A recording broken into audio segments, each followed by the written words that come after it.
안녕하세요. 저는 현재 아들 하나를 키우고 있는 여자입니다. 평소 누군가에게 제 이야기를 해본 적이 없어서 여기에 사연을 보내려고 하니 어색하고 이상하네요. 가끔 제가 가진 이야기를 풀고 싶을 때가 있어도 좋았던 일이 아니라서 많이 망설였는데 이곳은 익명이라고 하길래 용기를 내어 이렇게 글을 쓰게 되었습니다. 저는 낭만적이게도 제 청춘을 다 바친 첫사랑과 결혼을 했어요. 어릴 때 동네 사람들에게 삼총사라고 불릴 만큼 친했던 친구들이 있었어요. 동네가 좁아서 삼총사 모르면 간첩이라고 할 정도로 모두가 저희를 알고 있었고 저희 부모님들끼리도 잘 알고 지냈었어요. 누군가 별난 장난을 친다고 하면 범인은 다 저희였어요. 유치원생 때부터 붙어 다녀서 서로에 대해 모르는 것이 하나도 없었어요. 단 연애 관련된 것만 빼고요. 서로 몸에 점이 어디 있는지까지 알고 있는 저희지만 연애에 관련된 건 서로 터치하지 않기로 했거든요. 저는 그 아이들을 빼놓고 추억을 회상하라고 하면 회상할 수 있는 추억이 하나도 없을 만큼 성인이 될 때까지도 그들과 매일 같이 붙어 다녔어요. 삼총사 중에서 청일점이었던 남자애가 있었는데 제가 그 아이를 중학생 때부터 혼자 짝사랑해왔어요. 저희가 여자 2명에 남자 1명으로 구성된 조합이었거든요. 여자애는 다른 반이었고 저와 남자애가 같은 반이 자주 됐었고요. 남자애는 제가 준비물을 안 가지고 오면 자기 것을 저에게 주고 저 대신 선생님께 혼나곤 했어요. 조별 모임 할 때도 힘든 것들은 자기가 하고 쉬운 것들은 저 보고 하라고 했었죠. 어렸을 때부터 남을 배려하던 애라 처음엔 별 생각이 없었는데 중학생 때 사춘기가 오기 시작하면서 저도 모르게 남자애에게 특별한 감정이 생기기 시작하더라고요. 분명 평상시와 똑같은데 더 잘생겨 보이고 괜히 설레서 심장이 뛰고 그러는 거예요. 목소리까지 변성기가 와서 중저음이 된 게 멋있고 저도 왜 이러는지 모르겠더라고요. 다른 여자애랑 있는 모습이 보이면 괜히 질투도 나고 그랬어요. 인정하기 싫었지만 제가 그 아이를 짝사랑하게 됐다는 사실을 인정해야만 했어요. 그래야 그 아이를 마음껏 질투하고 마음껏 사랑할 수 있으니까요. 티 안 내려고 했는데 그 아이에 대한 마음을 인정하고 난 뒤로는 제 감정이 제어가 안 되고 사소한 것 하나에도 신경 쓰여서 그 아이에게 툴툴거리고 집에 와서 괜히 울게 되더라고요. 저는 그 아이 때문에 심란해 죽겠는데 그 아이는 자유로운 모습을 보니 괜히 짜증나서 울었어요. 제 마음을 아는지 모르는지 그 아이는 해맑은 목소리로 저희 집에 전화했더라고요. 어머니한텐 없다고 하라고 했는데 이미 있다고 했다며 나오라는 거예요. 저는 괜히 쿵쿵거리면서 거실에 나가서 전화를 받았어요. 야, 이주은 뭐하냐? 너 지금 하는 거 없지? 잠시 나와봐 줄 거 있어. 오늘 아니면 안 줄 거니까 나오는 게 좋을 거다. 아, 싫어. 그냥 내일 줘. 나 지금 나갈 기분 아니란 말이야. 나갈 꼴도 아니고. 그러니까 좋은 말 할 때 내일 학교에서 줘라. 알겠냐? 우리가 언제 기분이나 모양새 생각하고 만났냐? 쓸데없는 핑계 대지 말고 빨리 나와. 난 니네 집 근처야. 참고로 이거 너가 엄청 좋아하는 거야. 끊는다. 전화 받을 때 툴툴거리긴 했지만 저는 전화를 끊자마자 방으로 뛰어가 짧은 시간에 옷을 갈아입은 후 얼굴 상태까지 확인하고 급하게 집을 나왔어요. 괜히 들뜬 티 안 내려고 근처에 와서 숨을 고른 뒤에 천천히 그 아이에게 다가갔어요. 이 시간에 왜 불렀냐? 뭐 그렇게 대단한 거 주려고 부른 거야? 빨리 줘. 나 집에 가야 되니까. 별거 아니면 진짜 혼난다. 아, 네가 진짜 좋아하는 거야. 이거 봐. 너 저 옆 동네 시장에서 파는 떡볶이 좋아하잖아. 나 너 때문에 굳이 옆 동네까지 가서 사온 거다. 누가 사달라고 했나? 기왕 사온 거니까 먹어주긴 할게. 고맙다. 나 이것만 먹고 바로 집 갈 거야. 너도 집 가. 내일 주말이라고 또 문구점에서 게임하지 말고. 야, 너 근데 요즘 나한테 왜 이렇게 틱틱거리냐? 내가 너한테 뭐 잘못한 거라도 있냐? 아, 그럼 말을 해. 말을 해야 사과를 하든 뭐라든 하지. 뭐? 내가? 아닌데? 내가 너한테 화날 게 뭐 있냐? 그리고 내가 언제 너한테 틱틱거렸다고 그래? 너 진짜 웃긴다. 아니면 아닌 거지. 왜 소리를 지르고 그러냐? 난 혹시나 내가 잘못한 게 있나 싶었지. 그럼 나한테 화난 거 없는 거지? 아, 다행이다. 편안한 마음으로 집에 가도 되겠어. 야, 한 번만 말할 거니까 잘 들어라. 나 두 번은 말 안 해. 기진아 있잖아. 나 너 좋아해. 나 갈게. 안녕. 내일 보자. 무슨 용기였는지 모르겠는데 그날 아니면 영영 고백을 못할 것 같더라고요. 그래서 눈 질끔 감고 고백한 후에 대답도 듣기 전에 일어나서 집으로 가려고 했어요.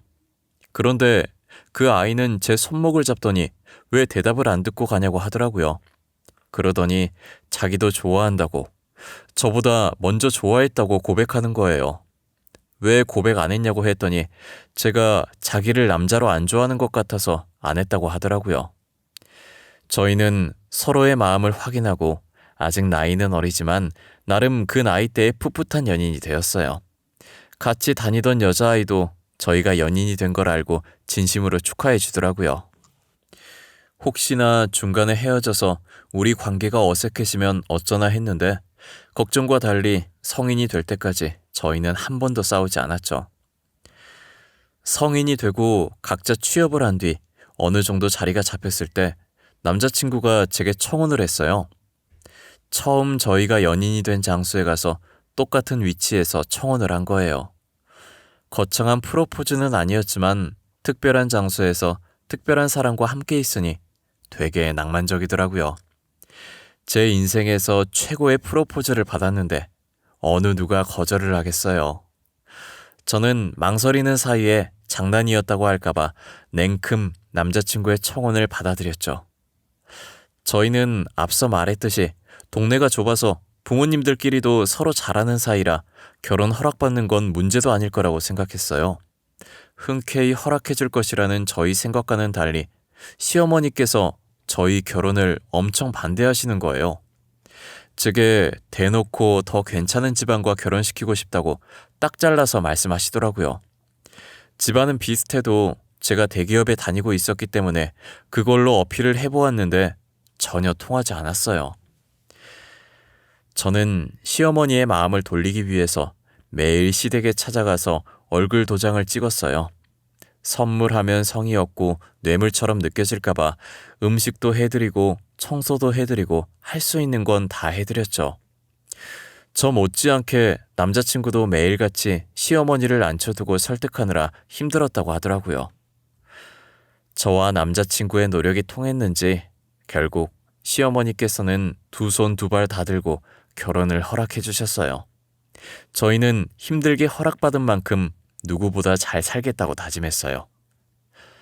결혼 소식을 제일 먼저 삼총사 멤버 중 한 명이었던 친구에게 알려줬어요. 제 말에 친구는 살짝 표정이 일그러지는 것 같더니 금세 웃으면서 축하한다고 하더라고요. 당시엔 친구 표정이 너무 순식간에 바뀌어서 제가 잘못 본 줄만 알았어요.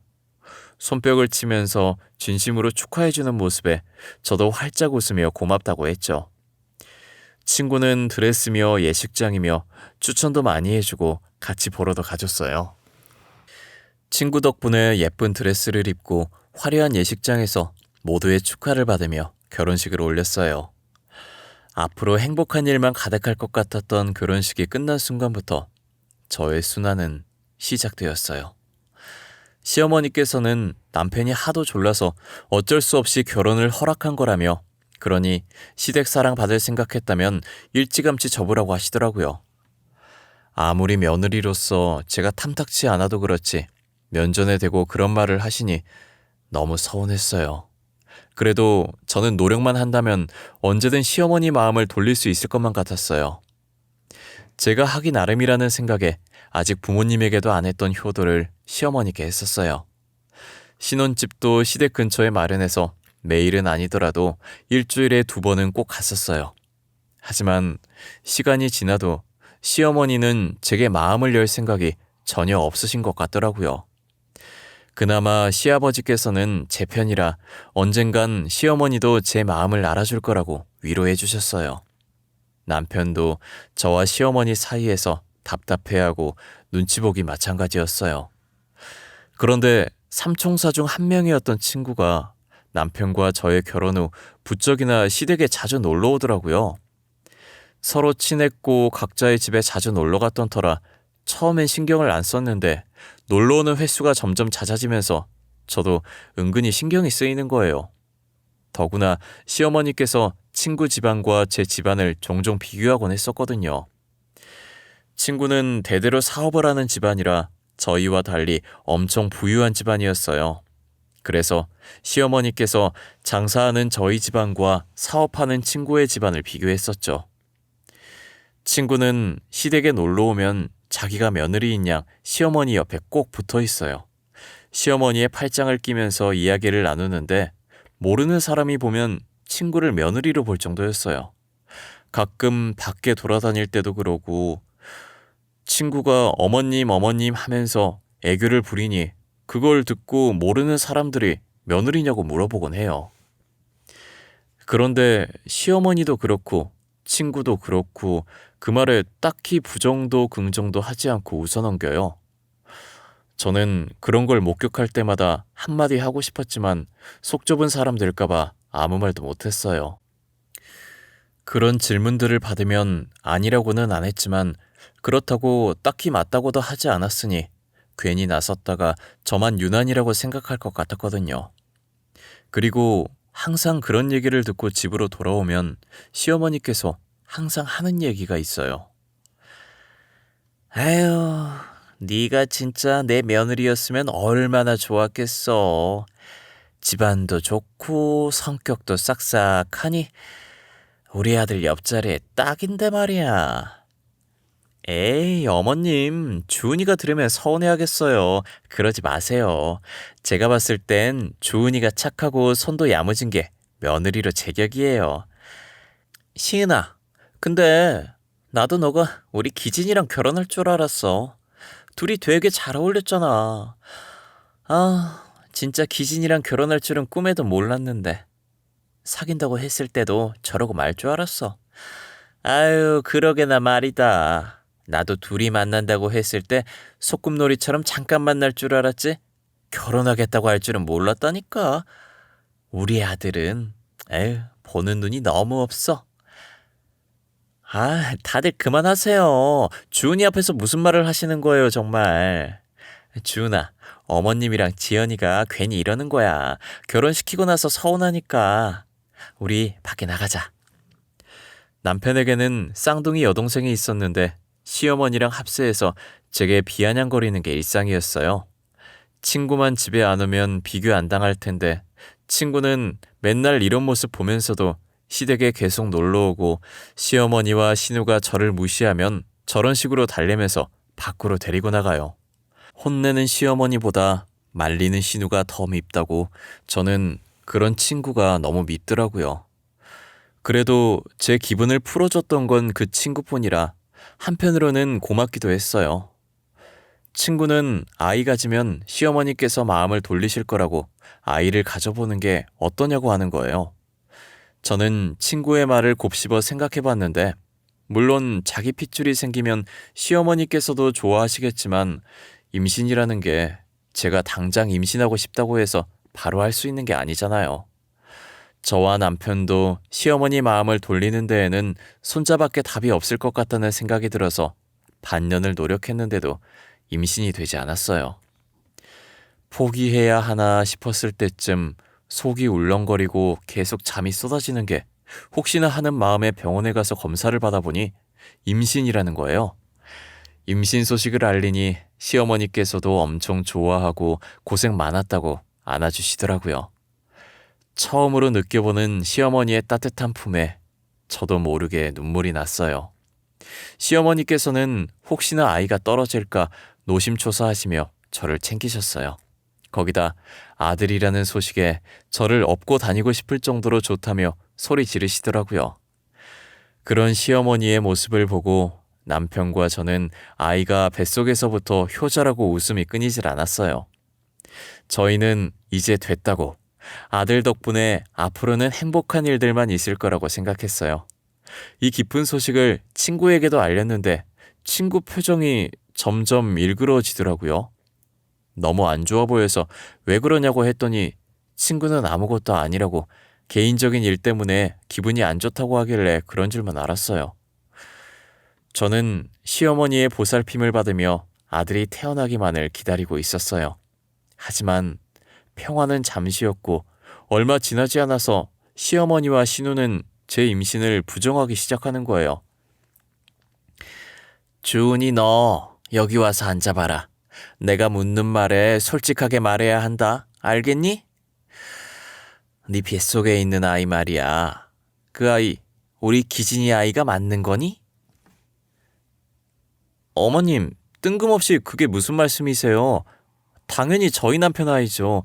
혹시 제 아이가 다른 사람 아이라고 의심하시는 거예요?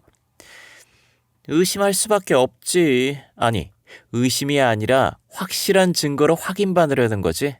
자, 여기 사진. 네가 이러고 다니는데 우리가 어떻게 믿어? 다른 남자랑 저렇게 다정하게 있는데 말이야. 아가씨, 이건 길 가다가 모르는 사람이 길 물어봐서 가르쳐주고 있었던 거예요. 누가 이 사진을 줬는지 모르겠지만 저 만나는 사람 없어요. 결혼하고 친구도 잘 못 만나요. 고작 길 가르쳐주는데 저렇게 연인 마냥 다정하게 있다고? 말이 되는 소리를 해. 그럼 이 사진이 조작되었단 말이야? 각도가 그렇게 나온 거예요. 제 말을 믿어주세요. 진짜예요. 저 정말 회사랑 집 밖에 안 다녀요. 그리고 항상 남편이랑 붙어 있는데 제가 누굴 만나요? 시어머니와 신우는 제가 바람을 피워서 다른 남자 아이를 가졌다는 말도 안 되는 상상을 하시더라고요. 사진을 도대체 누가 준 건지 모르겠는데 저는 정말 모르는 사람이 길 묻길래 가르쳐 준 것밖에 없었어요. 제가 아무리 해명을 해도 바람 피운 거라면서 그 남자 애라고 우기는 거예요.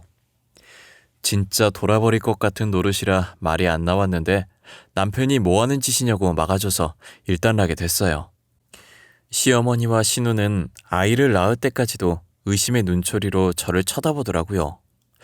저는 혹시나 또 괜한 꼬투리 잡힐까봐 더더욱 밖에 안 나갔어요. 그렇게 무사히 아들을 낳았고 아들의 얼굴이 남편과 시아버지를 똑 닮았더라고요. 누가 봐도 저희 아들은 남편의 아들임이 틀림없다는 게 증명이 된 거죠.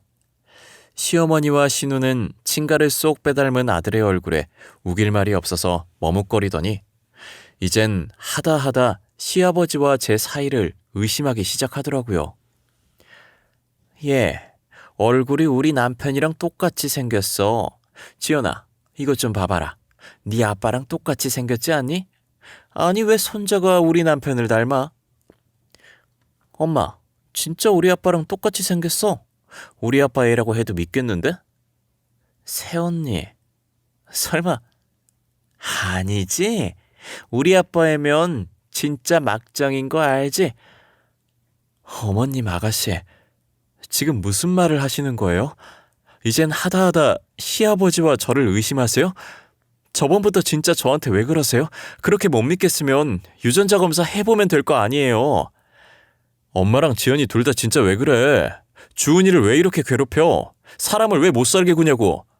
주은이가 엄마랑 너한테 뭐 잘못한 거 있어? 아니잖아. 근데 도대체 왜 그러는데? 남편도 시아버지와 저를 엮는 시어머니와 신우가 어처구니 없었는지 결국 한 소리하고 그 둘을 병실에서 쫓아내버렸어요. 남편의 얼굴엔 속상함과 미안함이 가득 차 있더라고요. 그런 남편에게 괜찮으니 너무 속상해하지 말라고 살짝 웃어 보였어요. 저는 산후조리원에서 몸조리를 마치고 아들과 함께 집으로 돌아왔어요. 혹시나 또 터무니없는 말을 하실까봐 남편과 아들의 유전자 검사 결과지를 들고 갔어요. 시어머니와 신우는 99.99%로 남편과 아들의 친자 관계가 일치한다는 글을 보고 입을 닫더라고요. 그러더니 언제 그랬냐는 듯 활짝 웃으면서 저희 아들을 늘 품에 안고 계셨어요. 그리고 몇 주 뒤 저는 여느 때처럼 빨래를 돌려놓고 아들의 귀저귀를 갈아주고 있었어요. 사용했던 기저귀를 처리하려고 일어났는데 바닥에 있던 핸드폰이 울리는 거예요. 친구한테 온 전화길래 받았는데 집 근처 카페라고 할 말 있으니 잠시만 나오라고 하더라고요. 목소리에 힘이 없길래 무슨 일이 생긴 줄 알고 아이를 잠시 근처에 사는 시어머니께 맡기고 나왔어요. 너 무슨 일 있어? 아까 전화로 들었을 때 목소리에 힘이 없던데. 도대체 무슨 일이야? 안 좋은 일이라도 있는 거야? 주은아, 나 어떡해. 나 진짜 어떡해. 나 얼마 전부터 속이 안 좋아서 병원에 갔거든? 그런데 내가 임신이래. 이제 4주차 접어들었대. 진짜 어떡해. 뭐? 임신했다고? 너 얼마 전까지만 해도 남자친구 없었잖아. 몇 년 동안 남자친구도 없었던 애가 도대체 누구 애를 가진 거야? 미안해. 내가 진짜 미안해, 주은아. 내가 너한테 할 수 있는 말이 이것밖에 없어. 나 용서 안 해도 돼. 다신 안 보겠다고 해도 돼. 미안해. 너 설마 아니지? 내가 생각하는 그런 거 아니지? 응. 왜 말을 안 해? 너 진짜야? 뱃속에 있는 애 우리 남편 애야? 친구는 눈물을 흘리면서 임신을 했다고 제게 초음파 사진을 내밀더라고요. 누구 애냐고 물어도 계속 저한테 미안하다고만 말하길래 설마 했어요. 그런데 아니나 다를까 남편의 아이를 임신했다고 말하면서 엉엉 울더라고요. 한참을 울다가 고개를 들어 제게 무언가 말을 하기 시작하는데 하는 말마다 과간이었어요. 자기가 저보다 먼저 남편을 좋아했다면서 제가 남편을 뺏은 거라고 정말 말도 안 되는 소리를 했죠. 그러더니 자기도 임신을 했으니 아빠 없는 애로 키우고 싶지 않다고 남편을 놓아달라면서 저한테 남편과 이혼을 해달라고 하더라고요.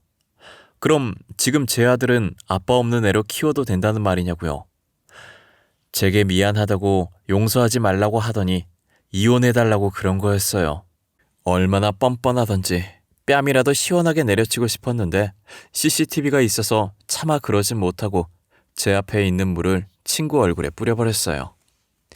그리곤 친구가 제게 건넨 초음파 사진을 들고 집으로 돌아왔어요.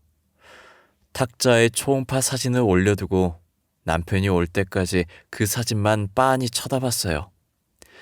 비밀번호 누르는 소리가 들리고 남편은 아들을 안고 들어와서 자고 있는 아들을 방 안에 눕히더라고요. 방문이 닫히자마자 저는 초음파 사진을 남편 면전에 던졌어요. 남편은 사진으로 뺨을 맞고 손으로 맞은 부위를 감싸면서 바닥에 떨어진 초음파 사진을 줍더라고요. 뭐야? 갑자기 왜 이걸 나한테 던져? 이거 초음파 사진 아냐? 당신 둘째 가진 거야? 그래? 아이, 둘째는 기대도 안 했는데. 둘째? 둘째 같은 소리 하고 앉아있네. 그래, 너한테는 둘째겠지. 그거 시은이 초음파 사진이야. 시은이 임신했대. 근데 그 애가 네 애라더라? 어? 내 애라고? 무슨 말이야 그게? 이 애가 왜 내 애야? 당신 잘못 들은 거 아니야? 나 시은이랑 아무 사이도 아닌데 무슨 내 애야? 너, 나 애 낳고 몸조리 하고 있을 때 시은이랑 술 마셨었다며. 그때 사고 쳐서 애 가진 거라고 하던데 맞아? 아니야. 엄마랑 동생이 너한테 하는 행동 때문에 속상해서 시은이 만나서 술 먹은 건 사실이야. 맞는데 근데 아무 일도 없었어. 너가 생각하는 그런 일 진짜 없었어. 그럼 그때 일 기억나? 당신 얼마나 마셨고 어떻게 집 왔는지 다 기억해? 하나도 빠짐없이 다 기억하고 있냐고. 아니, 필름이 끊겨서 어떻게 집에 왔는지는 잘 기억 안 나. 저는 더 이상 남편의 말을 들을 가치가 없어서 남편 짐을 싸서 쫓아냈어요. 남편은 갈 곳 없어서 시댁으로 갔고 시어머니께서도 친구의 임신 소식을 들은 건지 제게 전화를 하셔서 이왕 이렇게 된 거 이혼하라고 하더라고요. 저는 아빠 없는 애로 키우라고 하라고 절대 이혼 안 해줄 거라고 하면서 전화를 끊어버렸어요. 저한테 이득이 하나도 없는데 도대체 제가 누구 좋으라고 이혼을 하나요? 엎친 데 덮친 격으로 시아버지께서는 모든 걸 듣고 충격받아서 쓰러지신 거예요. 그동안 몰랐는데 시아버지께서는 약간의 치매기가 있으셨고 이번 일로 인해 충격을 너무 심하게 받아 진행 속도가 빨라졌다고 하더라고요. 결국은 요양원에서 병수발을 들어야 할 정도로 치매가 많이 진행된 상황이었어요. 언제는 저를 며느리 새언니 취급 안 했던 시어머니와 신우가 그동안 시아버지께서 저를 많이 아꼈고 며느리니까 병수발을 하라고 떠맡기는 거예요. 아가, 그동안 네 시애비가 너를 얼마나 아꼈니? 벌써 다 잊은 건 아니지? 며느리로서 네가 시애비 병수발 좀 들어야겠다. 그래, 아빠가 새언니 진짜 많이 아꼈잖아. 그건 언니가 더 잘 알고 있지? 아마 아빠는 우리보다 언니가 보살펴주는 걸 더 좋아할 거야. 이때까지 한 번도 저를 며느리 새언니 취급 안 해주더니 시아버지 아프시다니까 며느리로 인정해 주시는 거예요? 아이, 그게 무슨 소리니? 우린 너한테 이혼하라고 몇 번이나 말했다. 근데 이혼 안 한 건 너야. 법적으로는 아직 네가 며느리니 며느리가 시아버지 모시는 건 당연한 거 아니니? 아, 그러세요? 그럼 지금이라도 아드님이랑 이혼해드릴게요. 이혼해드릴 테니까 시은이 데려다가 병수발 시키세요. 한 번도 며느리 취급 안 해주더니 이 지경 되니까 저를 며느리로 인정해주겠다는 뉘앙스로 말하길래 지금이라도 이혼해주겠다고 친구 데려다가 병수발 시키려고 하고 나와버렸어요. 남편은 저를 붙잡았지만 이젠 이렇게 살고 싶지 않다고 이 집안이랑 다시 얼굴 마주하고 싶지 않으니 이혼 서류에 도장을 찍어달라고 울면서 말했어요. 남편도 그동안 제가 당해왔던 것들이 생각났는지 더 이상 저를 붙잡지 않았고 도장을 찍어줬어요. 저는 그렇게 남편과 이혼했고 아들의 양육권도 가지고 왔어요. 그래도 전 남편 잘못으로 이혼하는 게 아니니까 아들이 보고 싶다고 하면 언제든 만나게 해주었어요. 아무 생각 없이 아들을 만나게 해줬었는데 문득 친구가 생각나더라고요. 너 근데 이렇게 우리 집 들락날락 거려도 돼? 시은이가 뭐라 안 해? 그리고 시은이랑은 언제 결혼하려고? 배 불러오기 전에 식 올려야지. 아, 애 낳고 결혼식 올릴 거야? 애는 무슨 애야. 걔 임신한 거 거짓말이야. 너한테 열등감 있어서 거짓말 친 거래. 걔도 진짜 웃긴다. 우리가 함께한 세월이 얼만데 그 난리를 친 거지? 뭐라고? 임신한 게 거짓말이었다고? 그럼 그 초음파 사진은 뭐야? 그것도 가짜였다는 거야? 나한테 울고불고 난리더니 그것도 다 쇼였던 거네? 그 초음파 사진 지 언니 거였대. 아, 걔도 참 대단해. 나랑 결혼하겠다고 그 난리를 치더니 아빠 아프다니까 병수발 하라고 할까봐 도망갔어. 덕분에 엄마랑 동생만 고생이지. 다 자업자득이야. 알고 보니 친구는 진심으로 전 남편을 좋아했던 게 아니라 제게 열등감을 느껴서 제가 가진 모든 것들을 뺏고 싶어 했던 것이었어요. 자기가 저보다 더 잘났는데 왜 전 남편은 자기가 아니라 저를 좋아하냐 해서 열등감이 생긴 거죠. 그래서 언니의 초음파 사진으로 임신했다고 거짓말까지 해가며 전 남편과 전 시댁 식구를 뺏으려고 했던 것이었어요. 자신의 거짓말 때문에 전 시아버지께서 저렇게 된 건데 결혼하면 자기한테 병수발 시킬까봐 도망간 거죠. 결국 전 시어머니와 전 신우가 전 시아버지의 병수발을 들고 있다고 하더라고요. 전 남편은 전 시아버지 보살피면서 그동안 제게 했던 짓들을 반성하라고 하나도 안 도와줬대요. 전 시아버지의 상태가 갈수록 안 좋아지는 것 같았어요. 이제는 전 시어머니와 전 신우도 못 알아보고 행패를 부리고 있더더라고요. 제게 못살게 굴었던 기억만 간직하고 계신 건지 전 시어머니만 보면 고향 것이라면서 머리채를 잡으신대요.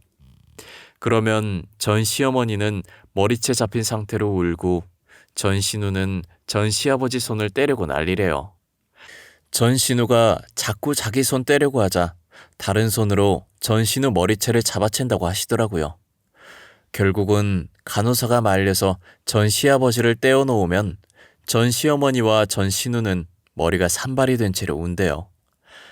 전 남편이 말해주는데 모든 상황들이 머릿속에서 상상이 가서 너무 웃기더라고요. 전 남편이 앞에 있다는 걸 까먹고 저도 모르게 엄청 웃다가 전 남편이랑 눈이 마주치면 미안하다고 했어요. 전 남편은 자기도 실제로 보면 웃겨서 웃는다고 괜찮으니까 저보고도 웃고 싶으면 웃으라고 하더라고요. 저는 전 남편과 친구처럼 지내면서 아들 때문에 아무 감정 없이 자주 만나고 있어요. 오히려 이혼하고 만나니까 더 편한 느낌이었어요. 전 남편은 다시 저와 잘해보고 싶은 생각인 것 같은데 저는 아직 그럴 마음이 없어요. 사실 전 남편이 제게 잘못한 건 없어서 전 시댁 식구와 연을 끊는다고 하면 생각해 볼 만한데 그렇다고 제가 핏줄과 연을 끊으라고 강요할 순 없잖아요. 그래서 둘 다 재결합 얘기는 꺼내지 않고 아들 핑계대면서 얼굴 마주하고 있는 것 같아요. 가끔은 연애하던 시절로 돌아간 기분이고 그래요. 제 사연은 여기까지입니다. 남의 것은 탐내는 게 아니라는 말이 있잖아요. 이 글을 쓰면서 제 결혼 생활을 망친 친구 생각이 참 많이 나네요. 자신이 한 짓이 들통나서 집에서 쫓겨났다고 하던데 잘 살고 있는지 모르겠어요. 여러분들도 살면서 한 번쯤은 남의 것을 탐낸 적이 있을 거예요. 그렇다고 제 친구처럼 남의 것을 뺏으려고 애쓰진 않았으면 좋겠어요. 어떻게든 다 자기 업으로 돌아가기 마련이거든요. 지금처럼 자신에게 주어진 것들에 최선을 다했으면 좋겠습니다. 저도 그렇게 살아가려고 노력할 것이고요. 지금까지 제 사연 들어주셔서 감사하고 여러분들의 앞길엔 늘 좋은 일만 가득하시길 바라겠습니다. 감사합니다.